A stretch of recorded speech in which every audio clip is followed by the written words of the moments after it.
This is the Board of Education meeting for which adequate notice under the Open Public Meetings Act was provided by written notice on January 3rd, 2019 to the Courier News, the Echo Sentinel, the Star Ledger, Tappan to Warren, and the Clerk of the Borough of Watchung and the Townships of Greenbrook, Long Hill, and Warren. Mr. Stiles, can you call the roll, please? Whrhs Boe. I'm here. Ms. DeMizio. Here. Mr. Fahey. Mr. Hayek. Mr. Hunsinger. Here. Mr. Martins. Here. Mr. Morrison. Ms. Ober. Here. Dr. Shabilsky. Here. And Mr. Fallon. Thank you. Please stand for the national anthem. Pledge Sing. Good night. Pledge allegiance to the flag of the United States of America and to the republic for which it stands, one nation, under God, indivisible, with liberty and justice for all. Keeping with that, in accordance with the provisions, I will now entertain a motion in accordance with the provisions of the New Jersey Open Public Meetings Act. Be it hereby resolved that the board move into executive session to discuss confidential personnel matters, after which action will be taken. Is it expected that the matters discussed in executive session will be made public as soon as the need for confidentiality no longer exists? So moved. Second. All in favor? Aye. Thank you. Good evening, and thank you for coming tonight. We'll resume with the public portion of the meeting. Superintendent's comments? Good evening, everyone. It's so nice to see all of you here tonight. We have our parents, we have our students, and I see a number of our coaches and our co-curricular advisors as well to support the student athletes and students whose achievements we're celebrating tonight. So this is one of my most enjoyable evenings throughout the year of board meetings, where we get to actually take some time and celebrate all of your accomplishments. And it's just a nice reminder of the fruits of the labor of the board. And actually, that rolls nicely into just an acknowledgement I want to give the Board of Education. I don't know if you're aware that our governor declared January 2019 as School Board Recognition Month. And I know you don't always get a lot of recognition for your hard work, but you put in a lot of hours. In addition to the public meetings, you're at committee meetings, you attend school events, you're on the phone. So you really do put a lot of time into making the school the best place it can be for the students in the audience. So I just wanted to take a moment and thank you for your service. So thank you.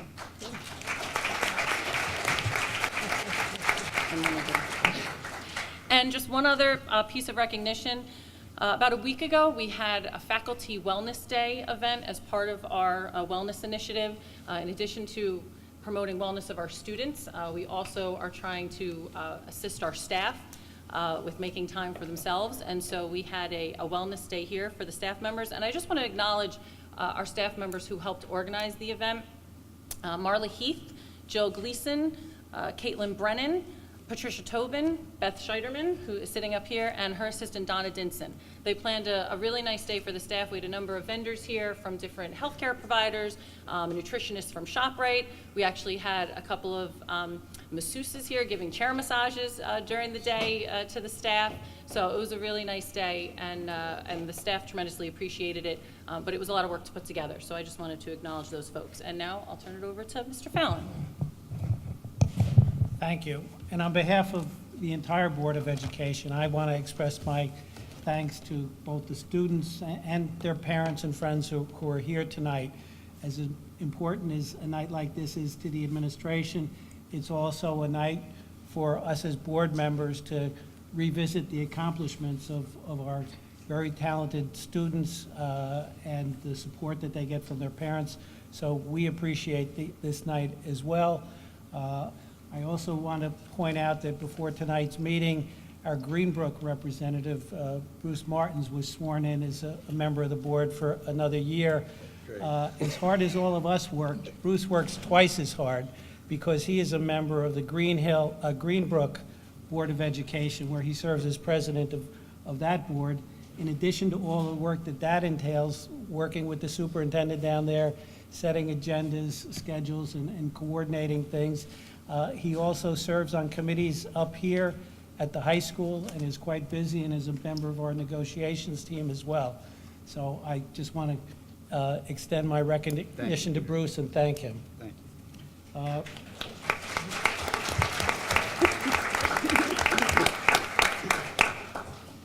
Mr. Stiles. Thank you, Mr. Fallon. Just one thing that I know everyone in the room is thinking about. We have our budget process starts within a month and goes through April. So if you have nothing to do on the second Tuesday night, please come out and take a look at what's in the school budget. It impacts every one of you, so it's a good idea to have you come out. I always like to do this when there's a lot of people in a room, and no one ever comes. But anyway, if you really want to see what's in your school budget, please come out. Thank you.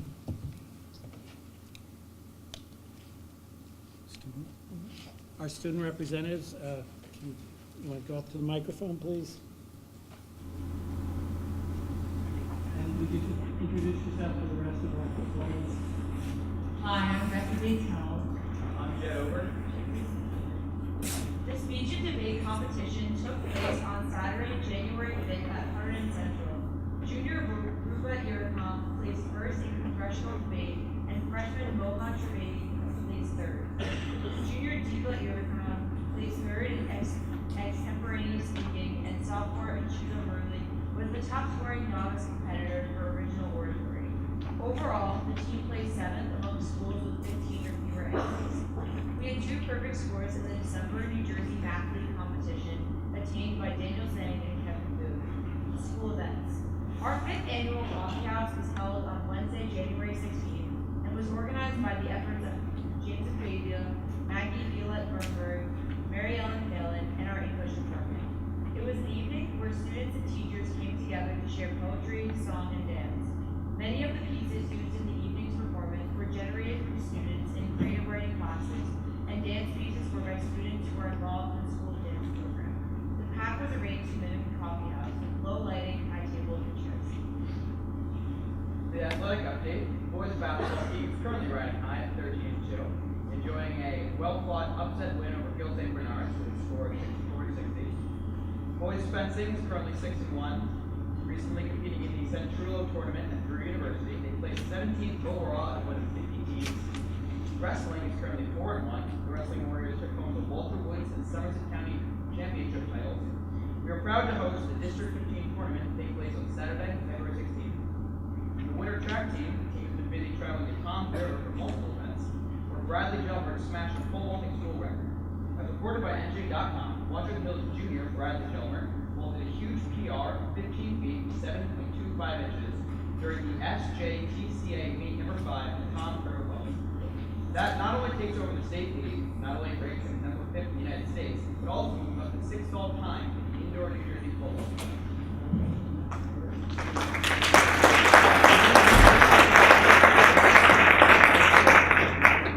And now I'll ask our principal, George Alexis, to come up and we'll begin the student recognition.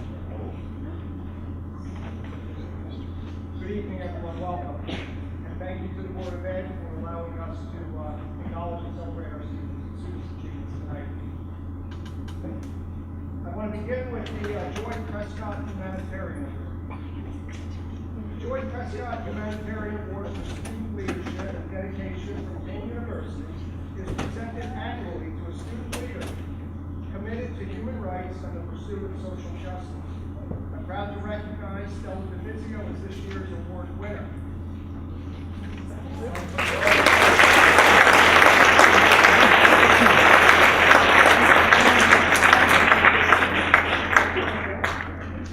Stay up here. I just want to read something that the teachers have written. As president of the Diversity Club, Stella serves as a role model, working diligently to strengthen a culture of upstanding and advocate tirelessly for human rights and social justice causes. Stella has made significant contributions to Washington Hills. In her time as a student, she has sought to deepen the community's understanding of the culture of the Lenni Lenape, produced a documentary video that explores identity, gender, race, and ethnicity at the high school, been a lead coordinator in the White Out event each year, and taught lessons on diversity and acceptance in freshman classes. Congratulations, Stella.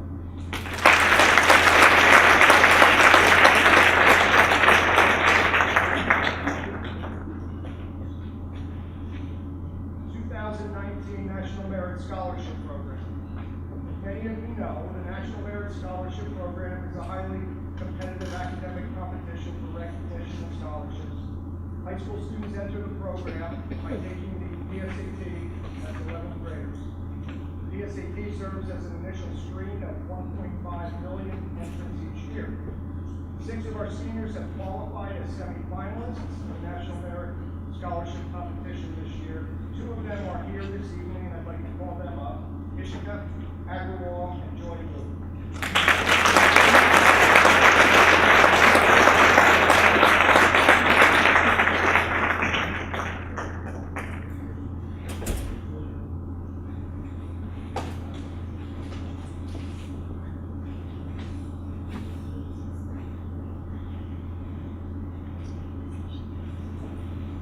Senior Kathleen Wow was invited to the MIT IEEE Undergraduate Research Technology Conference this year. At this annual showcase for research conducted by undergraduates, Kathleen shared her paper on the development and characterization of plastic composites. We're proud of Kathleen's accomplishment. Invite her forward.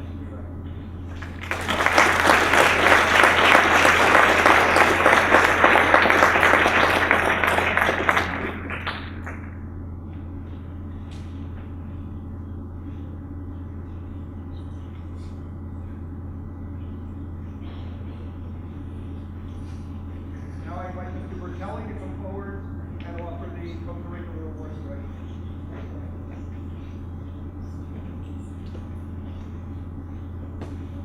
Good evening, everyone. The JSA 2019 Mid-Atlantic Fall State Conference. From November 2017 to 2018, the JSA attended the Fall State Competition and Conference that brings students from across New Jersey and Pennsylvania to compete in resolution-based debates. Among the 11 students who attended, 2 of them were recognized by their peers for Best Speaker awards in their respective debates. Those individuals are Nirika Iyer and Jordan Ginsberg.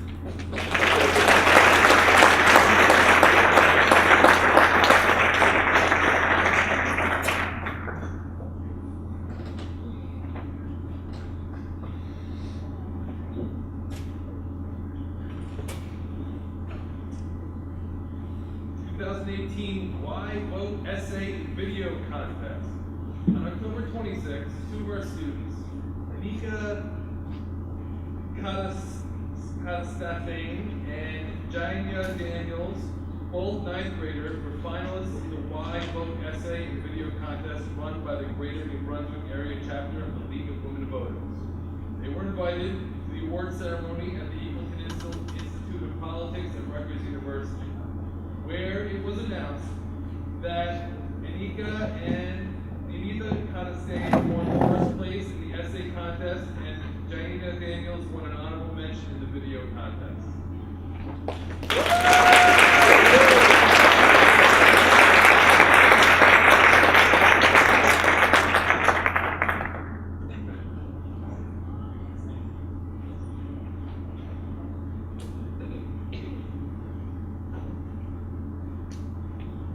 CJMEA Region 2 Choir. The Central Jersey Region Choir features the top singers throughout all of Central New Jersey. 3 Watchung Hills Choir students have been selected, and 1 is here to accept her certificate tonight. Arisha Agrawal, mixed chorus.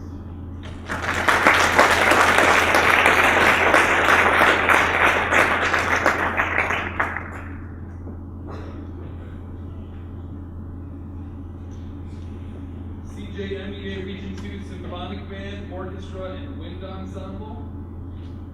CJMEA Region auditions are held every December to students actively participating in a credited ensemble class in high school. Students prepare scales, solos, and sight reading for adjudicated judging.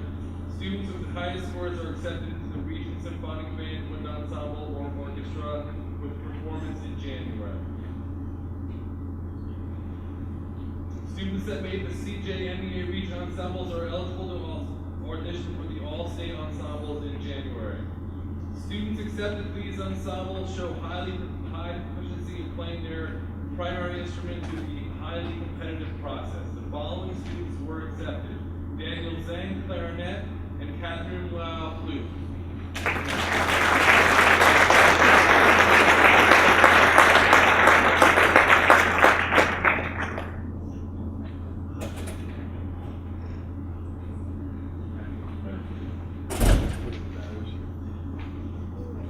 For the Region 2 Wind Ensemble, James Narayan for baritone saxophone.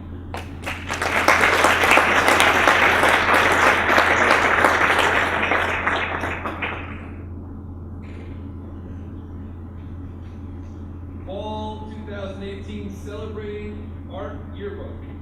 Celebrating Art is a nationwide art competition for students from K-12. Students' work is submitted digitally, and they are chosen to be published as a fall or spring yearbook. Students included in these yearbooks are considered published artists, and it is a great accomplishment. The following students have artwork published in the Fall 2018 Celebrating Art Anthology: Andrew Caffney, Molly Davis, Anna Kaplan, Riona Mulvey, Oriana Rahimi, Mariana Renza, Annika Sadana, Pramiti Shah, Jamie Spavin, and Brianna Titus.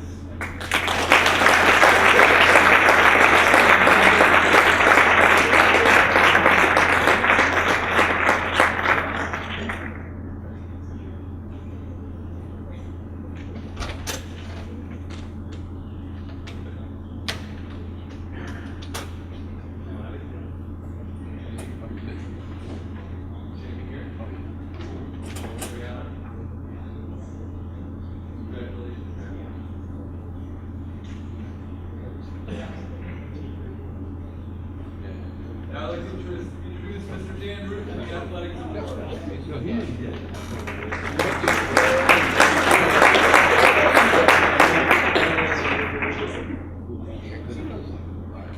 Good evening. We're very pleased to have this opportunity to recognize our sports team, individual student athletes that have earned recognition this fall. Girls cross country. All conference first team, all state group 14, Laura Vance.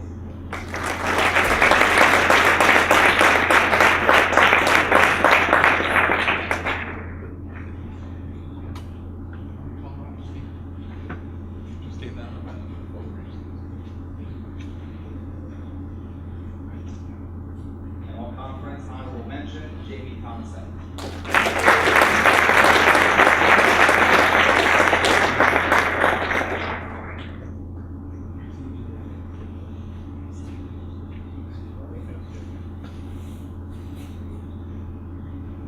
Field hockey.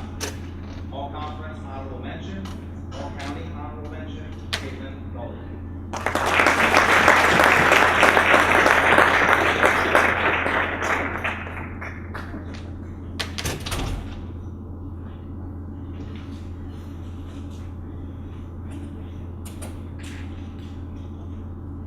And we move to football. All division first team offense and all area third team, Kevin Peck.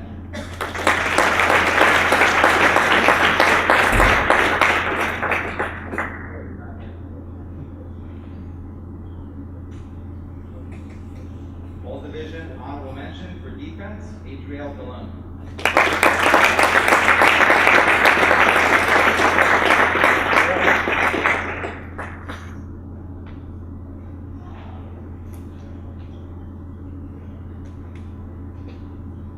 All division second team offense and all area third team, Justin Drews.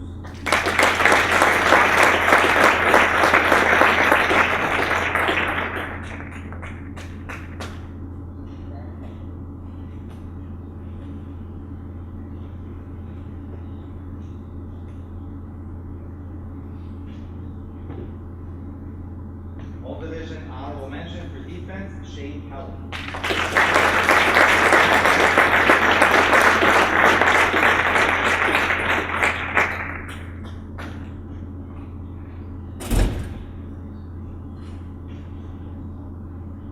All division honorable mention for offense, Kyle Maritz.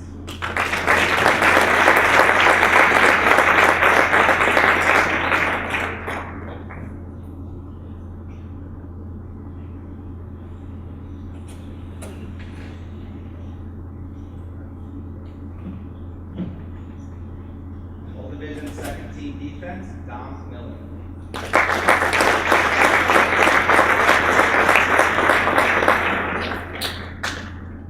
And all division first team defense, Jack Powell.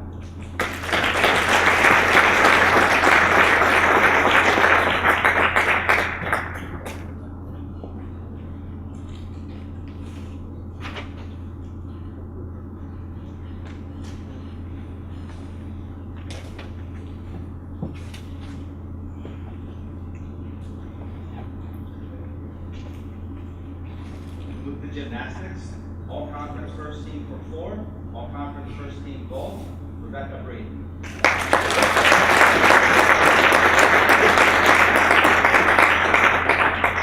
you know, this athletes this far back at the bottom. Normally they're class from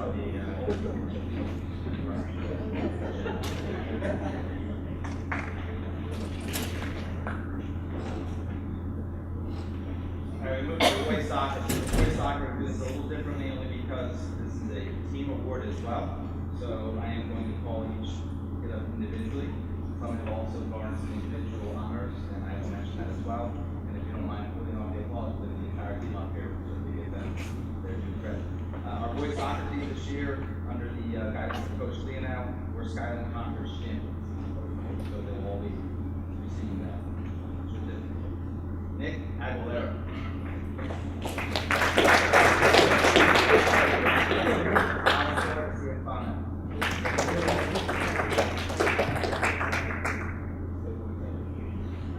Sean Cleary.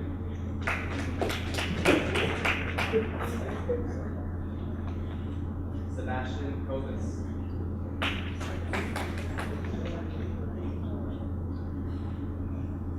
Max Anthony Costa.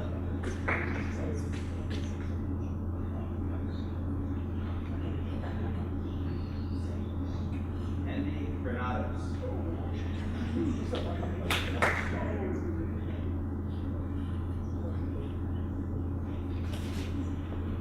Christopher Ianella.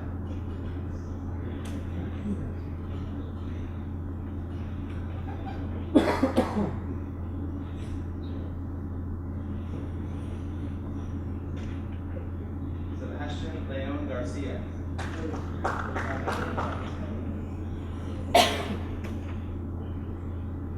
Apostoli Malabus.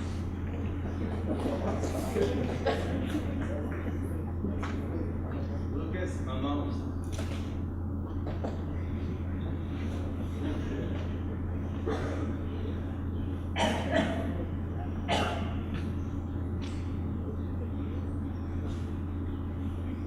Christopher Morales.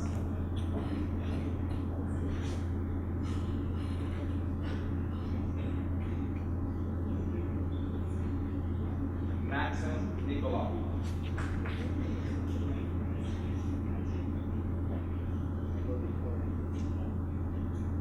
Shrey Haramud.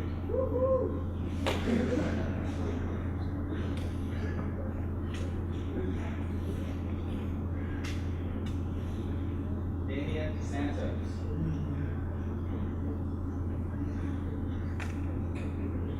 Jake Seda.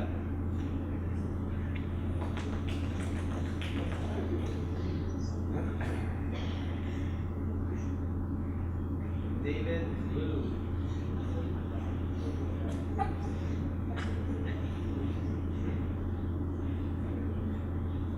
David also garnered all conference and second team.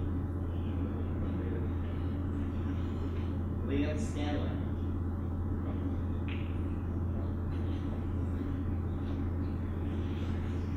Liam was also all conference first team, all county second, all state honorable mention.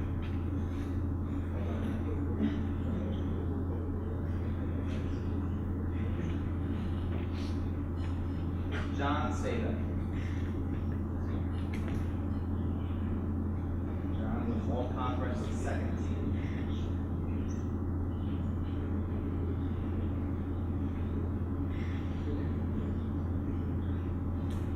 Ladies and gentlemen, let's hear for our 2018.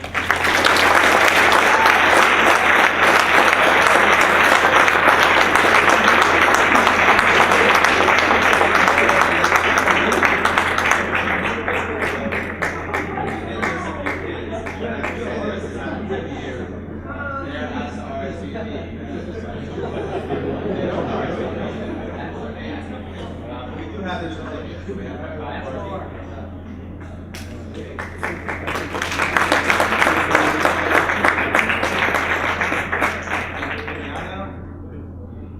Anthony Ferreira, so we will have their certificates as well.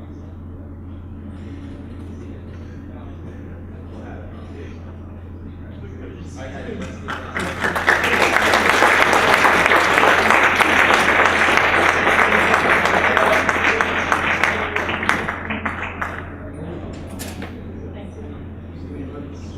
Our next meeting this evening also is our the staff conference change with our girls soccer. Again, we'll call them up individually.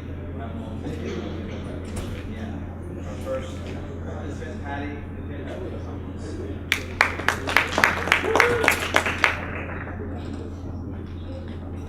Lauren Dolce. Hi, Tim.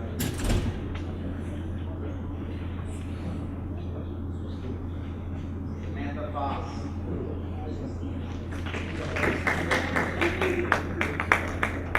Ayla Horvath.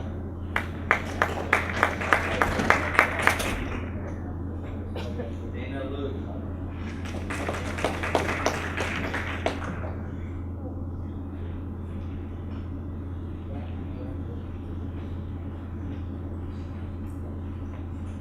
Ashley McManus.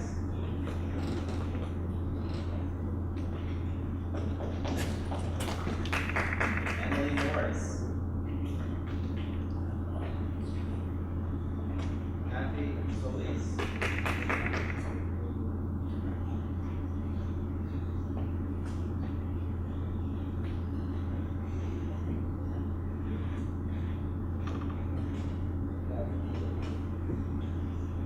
Did I miss any of the girls? That's all them RSVP, but I don't want this. Let's hear from Doug.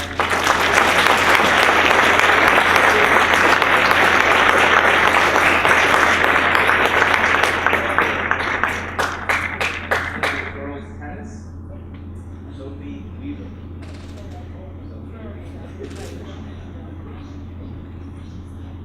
And we're on the girls volleyball. Girls volleyball, we have all conference second team, Elizabeth Philippe.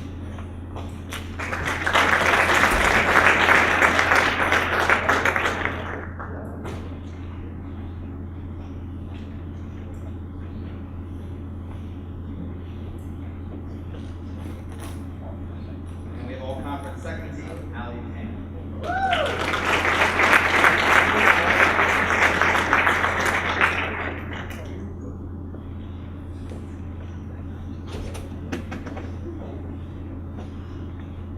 Did I miss anybody? That's it for me. Thank you so much for coming out. I appreciate it. Go for it.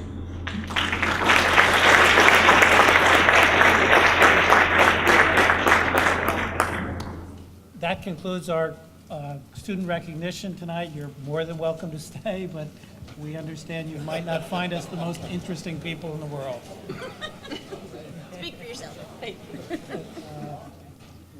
Under board discussion, I need some input back from everybody about the 3 dates we have for the board retreat of either February 27th or,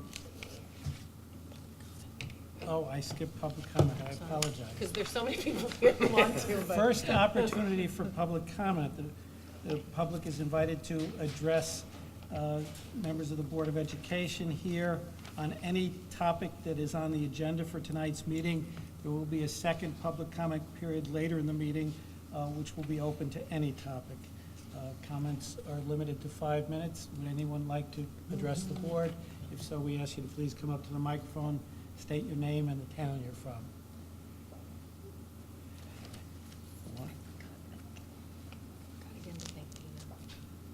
You do have a member of the public.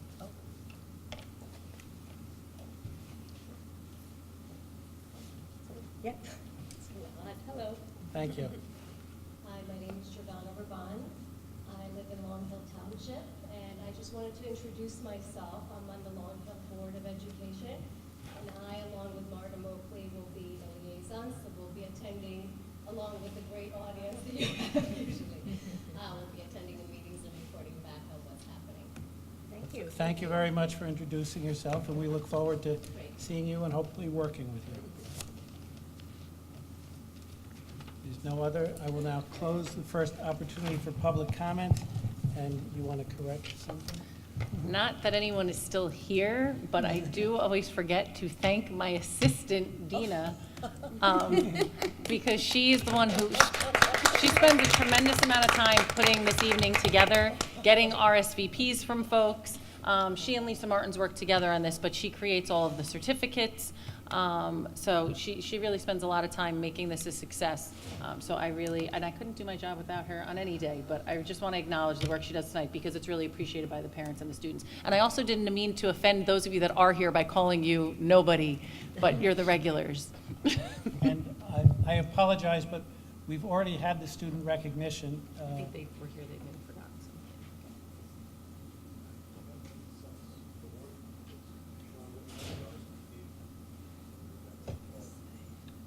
Okay.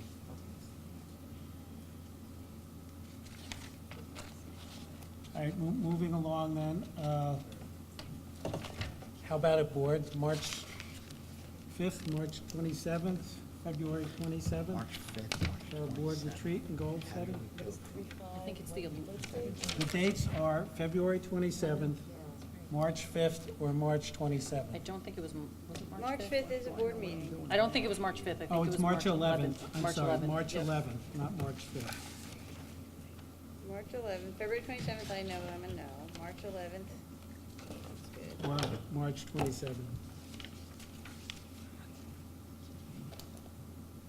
I'm good all those dates. Either one, either March 11th or March 27th, I'm fine. Okay.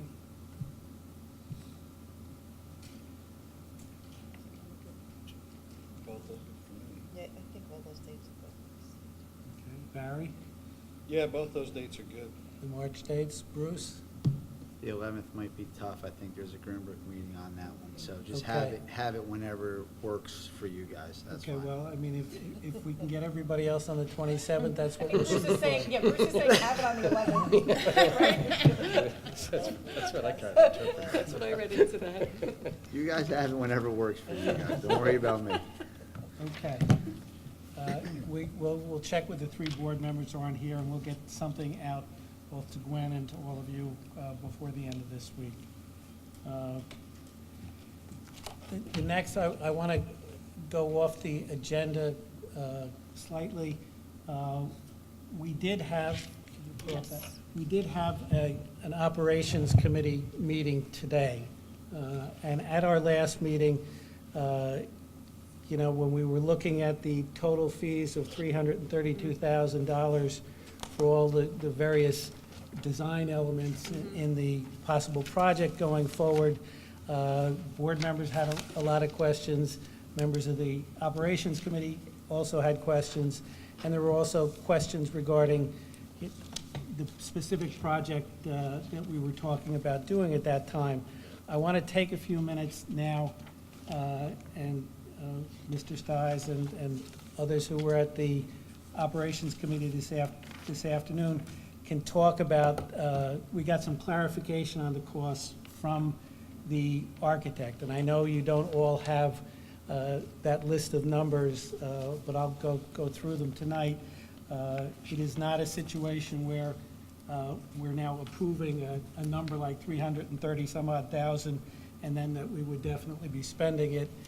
It depends. There are various steps in the project going forward, and if it gets stopped before all those steps get taken, or if not, all of the various alternatives get taken, the fees will be less. I'm going to, should we address the scope first? In terms of the, What we decided to include in this? I think some of the board members, if I remember right, they were asking about the process of how we got to that specific project, and I think that's something we talked about in operations. I don't know if our superintendent on the spot, but she Yeah, I does a very good job of articulating exactly why we got there. and the intent is to talk about it at Ed Committee as well on, when we finalize that schedule next week, but we had talked about it in operations, so we figured we'd kind of give everyone an update. So I started off by just revisiting how we came to determine the specific items that we were considering for the referendum. And it was a process that started basically as soon as we hired our new architectural firm last year. Those of you that have been on Operations and Education Committee have known that we've been talking about different projects that, for the past, since I started here, this is my 6th year, and really since I started, we've been talking about the different projects we'd like to do, but the same thing happens every year where we obviously don't have enough money in our general operating budget to cover these projects. And then the other piece is we need help planning for some of these innovative projects because, we only have a certain level of knowledge and expertise in terms of the types of things we'd like to put in the school in terms of, we've talked about a STEAM lab, we've talked about a learning commons, but we need experts in those areas, the architectural experts, to help us actually plan for different projects within the building and help us really see what potential we have within our existing infrastructure. And so after we retained the architects last year, we had a series of meetings with them that involved administration as well as other staff members. And that's what resulted in that comprehensive report that they created and distributed to the board and presented on. And that was based on their conversations with their examination of the entire building in terms of the facilities needs and just the sheer safety and security needs, as well as the programmatic needs. So in terms of looking at the projects for the referendum, first we looked at which of the priority projects we could actually fit into the general operating budget and into either this year's budget or next year's budget. Then the next step was to take some of the programmatic priorities that we had laid out and see which of those we wanted to try and tackle first. And there were a number of different, criteria we used to try and narrow it down because we have a number of really interesting and exciting projects that are aligned with our strategic plan. So trying to figure out how to prioritize which of those to really look at first. And part of that was the architects laid out a plan for the building in terms of reallocating different spaces. We do have certain rooms that need renovating.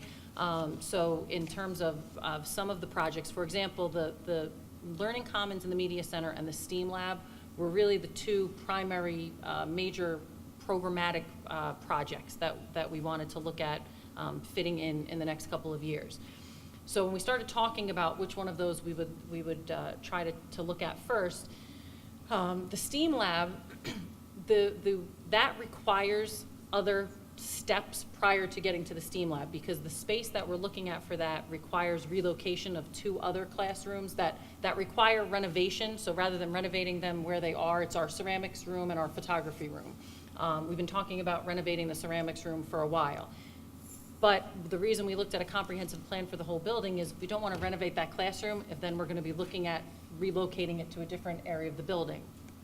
And I'm talking more this way just because these are the folks who weren't at the operations meeting, so I don't mean to have my back to you guys. So it requires some initial steps. And it also requires some displacement of classes and staff members. In terms of the Learning Commons in the Media Center, that is a room that gets utilized by every single student.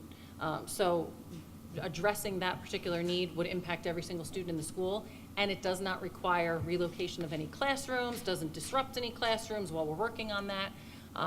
And in looking at that particular project, there's different phases in terms of what we'd like to do there because as you know, we recently renovated the culinary arts lab, and we talked about having a second phase of that where we add a cafe that the students can run. And because that's right next to the media center, that would actually be possibly part of the project, possibly an outdoor cafe. Again, these are all things that are in the initial planning stages right now.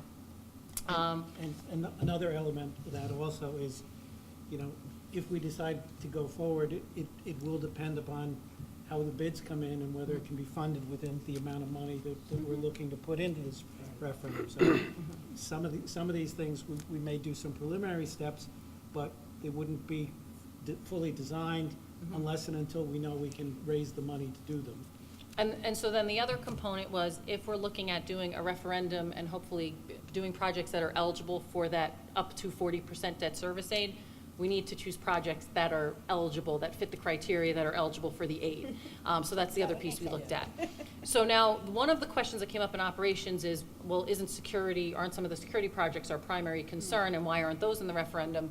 Those we are taking care of in, is it next year, we have them in next year's budget or the current budget? Yeah, what we're trying to do with the security so We have didn't this- want to wait for the referendum to take care of those, because Right, those they're- are a higher priority. And there's smaller number projects, so we are going to try to take care of those within the 1920 budget, which we're going to start talking about at the next board meeting. We're going to have a preliminary conversation about budget.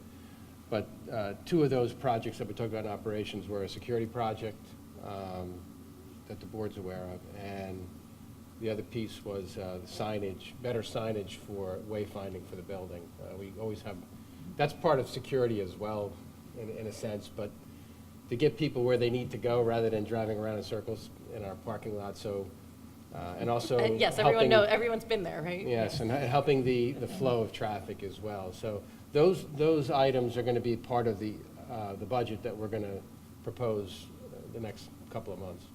So we'll talk more about the ideas behind the use of the Learning Commons in Ed Committee, so that if folks have more questions. However, that is still in the development phase as well, because our plan is to go visit other schools that the architects have worked on and have put these types of spaces in, as well as continue doing research. If you recall, when we first started this conversation, probably 3 or 4 years ago at this point, we were talking about maker spaces.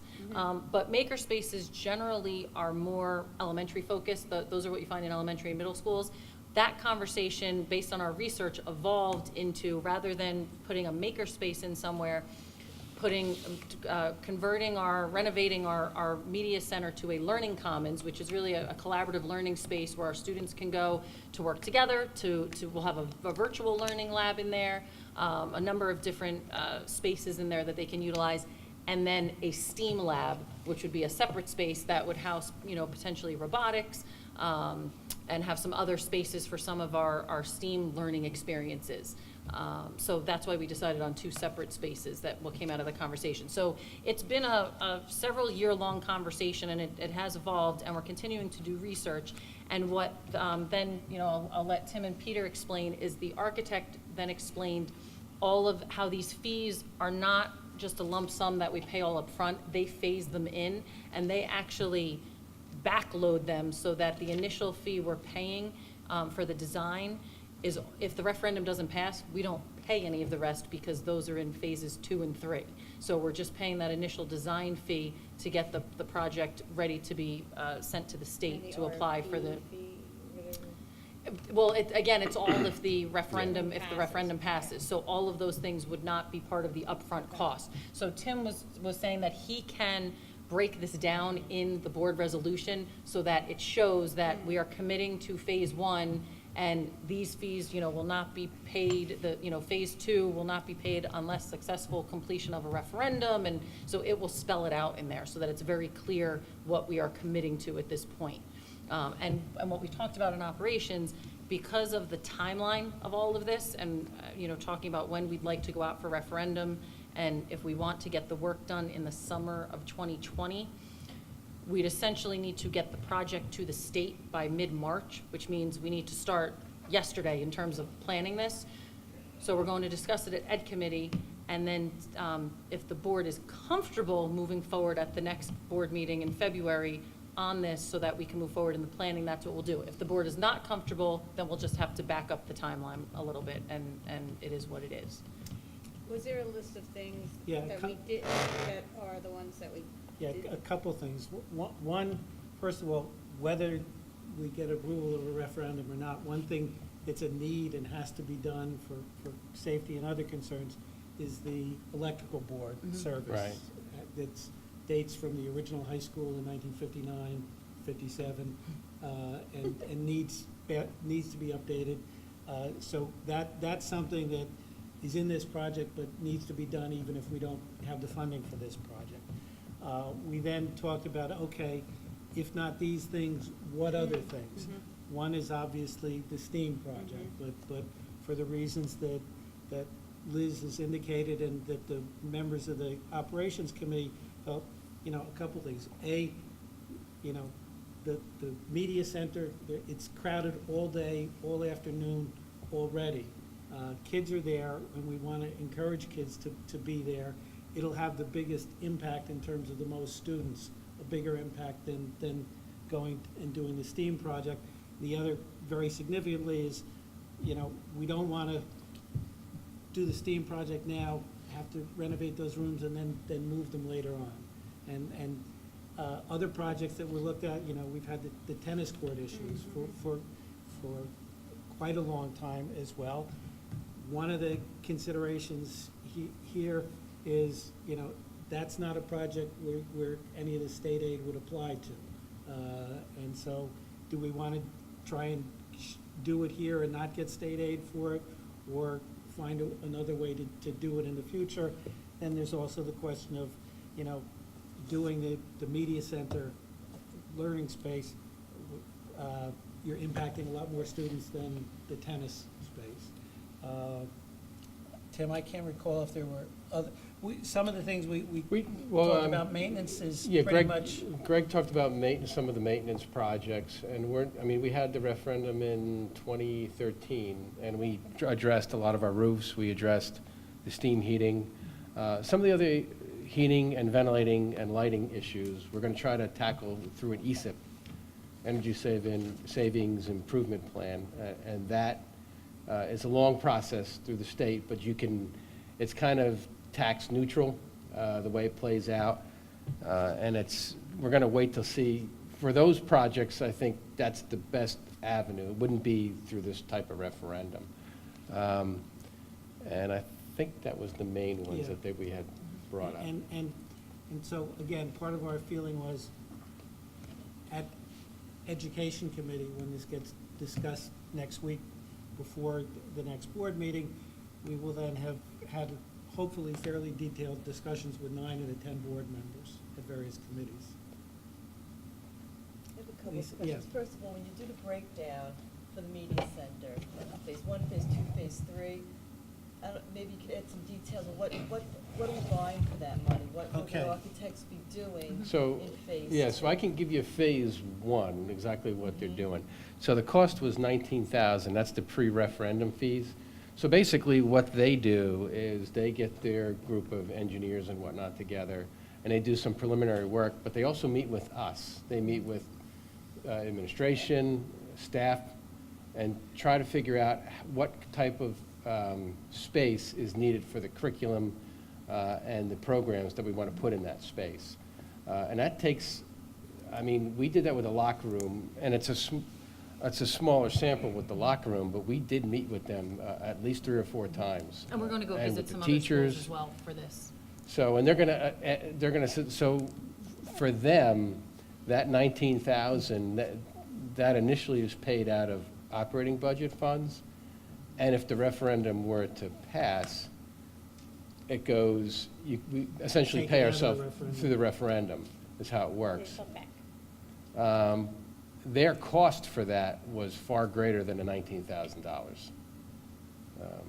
One thing I just want to add, since we do have media here, and I think we've said this before and you're both aware of this, but just a point to make to everyone that this is a referendum similar to our turf field referendum, where it will not cause any kind of increase in taxes, because we will pay our portion out of our capital reserve, and then the remainder will be from the debt service aid. But the only way to get that debt service aid is to go out for a referendum. So just wanted to make that clear. So you're saying $19,000, which is a reasonable number. But Right. the Okay, overall- the rest of them, Lisa. Wait, overall, say, you're talking $250,000. 215. $215,000, thank you. So, once we get past that 19, I want to know, I'd like a Sure, total okay. overview. Okay, let me first give you the total overview, which is all 3 phases of the project, the pre-referendum, and then doing the design and bidding, and then the construction, then the construction of the project. Those 3 things together, it's the $19,000 for the pre-referendum, $215,000, which is roughly 5% of the $4 million budget that Tim has indicated to the architects is probably the maximum that we're gonna be able to get into this between state aid and what we've got in our capital reserve to fund our portion of it. $4 million worth of projects, roughly 5% of that is what the architects are, telling us they would be charging us for the design, doing the, And is that designing out, a doing the normal documents. thing, 5%? We've looked into this. It's actually Yeah, usually. it's actually a little low. It's usually When you say like project, 6% So or you're talking about the steam levy and. No, If you no, do all no, three no. phases. For, Three phases. and actually, it's for whatever $4 million we do. So if instead of doing the control boards and the media space, those were, and was there one other aspect? No, it was just the electrical and the. Or if we, well, no, actually, this 215 also includes doing the design for the cafe. It's all part of the learning commons, Right. the cafe Yeah. space, the outdoor cafe, yes. Yeah, though, so it would design all the elements that we have in that, okay? But if we don't get it, if the bids come in too high, okay, and $4 million only ends up covering the space without doing the cafe, then we would still be at the same fee, but we will have gotten the design for the cafe, so if we can do it in a following year, we'd have the design there to do it. Is that correct, Tim? Yeah, except for they also threw in if we decided to do a landscape component of that project, meaning where the band field is, by that little sidewalk on the side there, they would make a little outdoor cafe. Now, that's predicated if we were to do the actual cafe. So if the board chose to do the cafe and also chose to do the outdoor cafe, then there would be additional fees for those. So, The only thing is that, A, it's an option, B, we'd have to have the money in the bids to do that. Now, his initial thought process is, well, it started out as a $6 million project, and then we scaled them back to 4. So he's not essentially sure that we're going to have the money to do that outdoor piece, which we could do at a later date if we chose. But he can design it. Yes, and and that's the board's option. And the other part of the fee is, again, the 19,000 pre-referendum fees, 5% or 215,000 for design, documentation, and bidding, and then the last part of the architect's base fee for this, I'll call it, is 55,000 for the construction, administration, and closeout fees. Right. And that's again, within, normal ranges. What that doesn't include, that was in the 332 that we were looking at last time, is the landscape architectural service fee Right. of 14,300, furniture design service fee of 16,500, and the cafe design service fee of 12,500. Those are all things that we wouldn't be paying if we don't go ahead and do those things. Correct. All right, I'll have to take, Yeah, I we'll need to get it go in It's a lot. front of you through all this all at the day. I have meeting, to- yeah. And then just one other thing, I think maybe I just had philosophical differences with this project. When it was first presented to us by the architect, I saw this big space, the proposed cafe, and I think the library, to me, it's not, I have an idea of what a library should be, what a media center should be. It's for going, it's for studying, you need some quiet space there, you need access. So I'm looking at this, you're calling it a learning commons.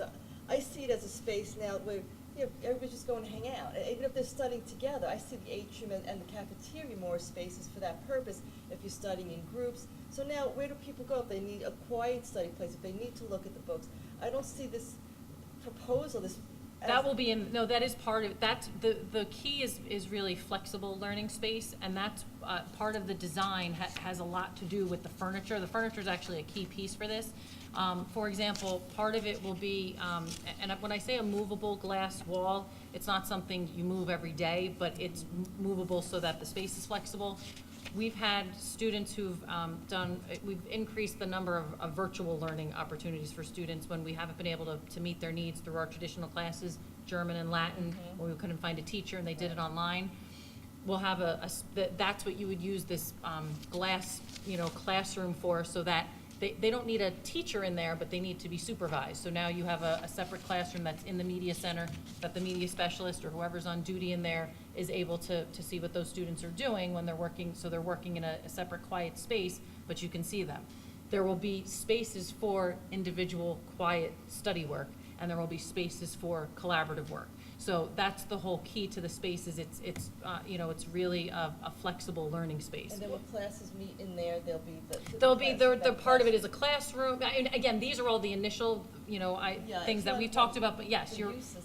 And it's one thing, so when you do visit other places, maybe some pictures would be nice, or some. And actually, I was going And to. where, do you know where you're going yet? We can talk about that on Tuesday, because the architects have given us a couple of places that have done it. And I was asking Mary Ellen to just bring some of the pictures from some of the presentations from the one that was done at the board, just to refresh everyone's memory. Because I think too, when we talked about it, it was so theoretical and hypothetical at that point, Right. that now that we're talking about it, in much more real terms, the pictures will be much more meaningful. So I was gonna ask her to bring some of that to the meeting. Yeah, Yeah, and I those mean- are all really, really good questions, because the staff had as much trouble picturing this when we first started talking about it. We kept throwing around the term makerspace, and it was, what did that mean? And so now this is what we've turned it into, is what we feel is more appropriate for the high school and for our student needs. And part of it is, based on when you go into that media center throughout the day and you see what the students are doing, we've realized we need to recreate the space so that it's more useful for them. Yeah, I would just recommend on the larger report, it's actually on page 12. It's a one-page summary of It it, does have some good. but it has a nice little layout of what their vision is, and it does have some of those private spaces and meeting rooms. I looked out, take a little look at that. Yeah, it's a pretty neat little layout. Traditional libraries are dead. They're outdated. Nobody uses them the way they used to. They don't. The books are irrelevant. The way they study is changed so much. Yeah, let's ask ask the expert. I was just gonna say, that's what we have you here for, Jed, so if you would like to chime in. I use the library all the time. I don't use it for books, that's for sure. There you go. My point. That hurts, Jed. Well, we actually did have to use those books for a project we were talking about days ago, so. But But yeah, we use it all the time, I use it every day, almost, if not every day, I use it twice a day. So what's the point, though? We don't need, I don't even want to get into No, this it's that, discussion. it's that we That's need, absurd we to me don't that need We need to change we it. don't need a gigantic space that is full of books that we have available digitally. So we need some of that, and especially for photography, I think those are probably some of the books that are more viewed than the books that are just print, because you can access everything online via the database, just about. So it's just a very different usage of the library. But that being said, yes, we absolutely still need places for students to study. If you look at the college libraries, it's very much like that now. Yeah, They have it's not. small I wanted study to know, spaces. And I wanted to say that because we're training students to do everything, and you're training students also going to go into research or professional, even doctors. They're going to have to know how to do research. And I look at my son, who went to Yale as a graduate student at Brown, and he lives in the staff and books, and he gets books from other. This is his life, just doing research, and this is what we're training some of our kids to do. So to say books are irrelevant, No, don't quote us that books are irrelevant. Yeah, I know. Please don't quote us I that don't, or that statement. I don't need books. I don't use books. I just don't get that. And I don't feel like I'm old. I don't. I think that I'm not hearing books are irrelevant. What I'm hearing is a redesign of the space to make it more flexible. Because there's those kids, but there are also the kids that are gonna go into IT and Google and work in spaces that look like what we're thinking about, right? So they collaborate in these spaces that don't have books about them, but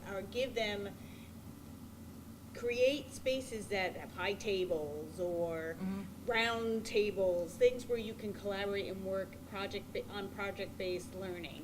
And because that is also part of.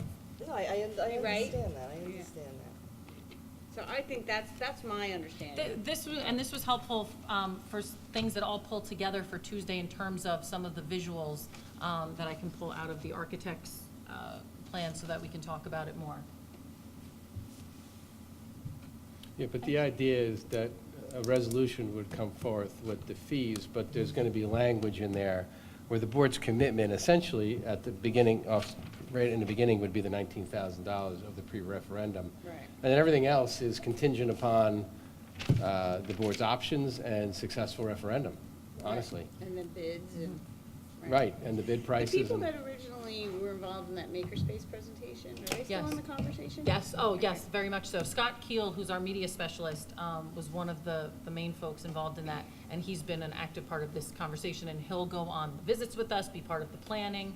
And I And have to. Mary Ellen has done a lot. Yes, our director of curriculum has worked closely with him, and I really, I have to commend our architects for really spending the time with our staff to get everyone's feedback. I mean, the locker room project was a great example of that. Yeah. Where at first they met with administration, then we pulled in the physical education teachers, and I think we had two Coaches. meetings, and the coaches, with them about it, where they kept coming back to us with revisions.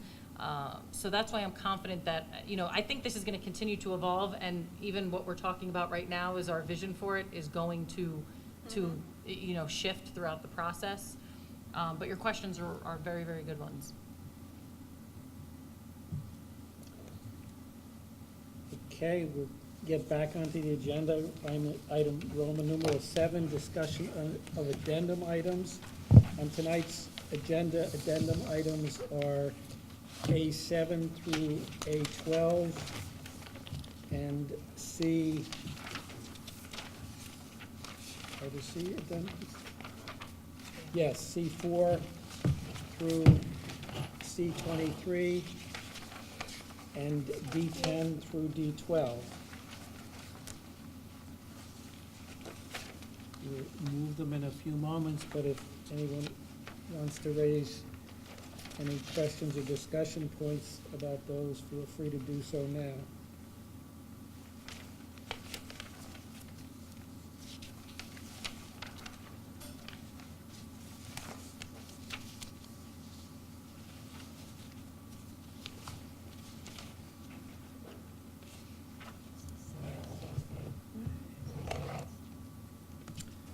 Okay, let's move forward then to action items. Could I ask someone to, I will move A1 through A4.